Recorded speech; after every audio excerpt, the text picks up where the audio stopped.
Bonjour, je suis Monsieur Froalingue Loé René.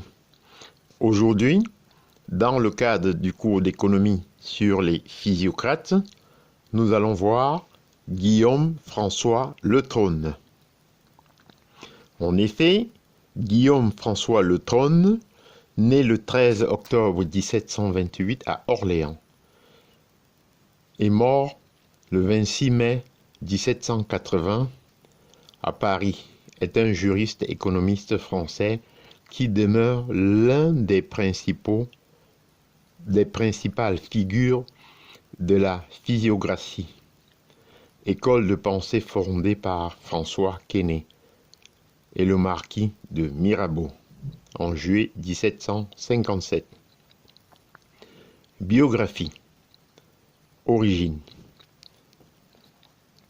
Guillaume François Le Trône, né à Orléans le 13 octobre 1728, il est le fils de Guillaume Le Trône, conseiller et secrétaire du roi, juge, magistrat de bailliage et siège présidial d'Orléans et de Thérèse Marguerite Arnaud, fille de Louis Arnaud de Nobleville, marchand bourgeois d'Orléans. Formation juridique. Il fait des études de droit à Orléans et suit l'exemple paternel en se destinant tôt à la robe. En 1748, il est en première année de droit. L'élève du célèbre Robert-Joseph Potier, dont il composera plus tard, en 1773, un éloge historique pendant 2 ans. Il a d'ailleurs le privilège avec de Guillem, avocat au Parlement et intime de Potier, de revoir le manuscrit du grand voyage de ce dernier. Pandectae, Justiniatin, in novum ordinem digestae, publié à Paris de 1748 à 1752. On va le voir maintenant comme magistrat. De 1753 à 1774, Le Trône est installé dans l'office d'avocat du roi, au présidial d'Orléans. Il fera part de sa riche expérience de magistrat dans un discours critique mémorial intitulé « De l'état de la magistrature et des causes de sa décadence » 1764. Lorsqu'il quitte sa charge, après plus de 20 ans de carrière, il reçoit le titre de conseiller honoraire en présidial d'Orléans. Il mettra à profit sa retraite pour publier ses vues sur la justice criminelle. 1777. Il y soutient vigoureusement le modèle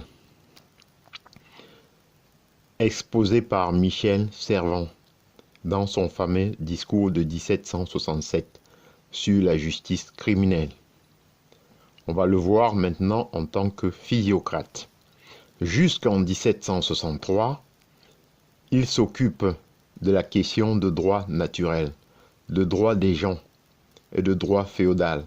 Membre titulaire fondateur de la Société royale d'agriculture de la Généralité d'Orléans. Il devient cette même année un fervent disciple de la doctrine élaborée par le docteur François Quesnay. Aussi, dès 1765, de 1765 à 1767, il insère des articles d'économie dans les journaux spécialisés, notamment dans le journal de l'école, Les éphémérides du citoyen.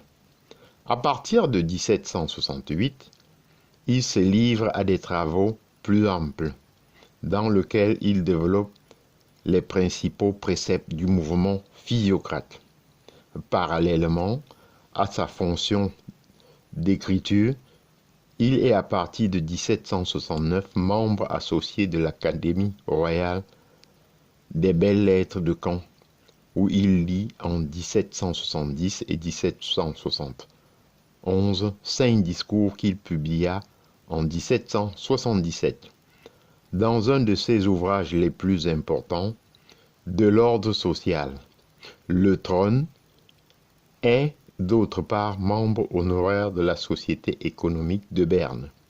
Son dernier grand ouvrage, dans lequel on trouve un exposé complet et extrêmement détaillé de la pensée administrative du courant physiocrate, date de 1779. De l'administration provinciale et de la réforme de l'impôt, avant d'être publié, ce mémoire avait d'ailleurs remporté le prix offert par l'Académie de Toulouse.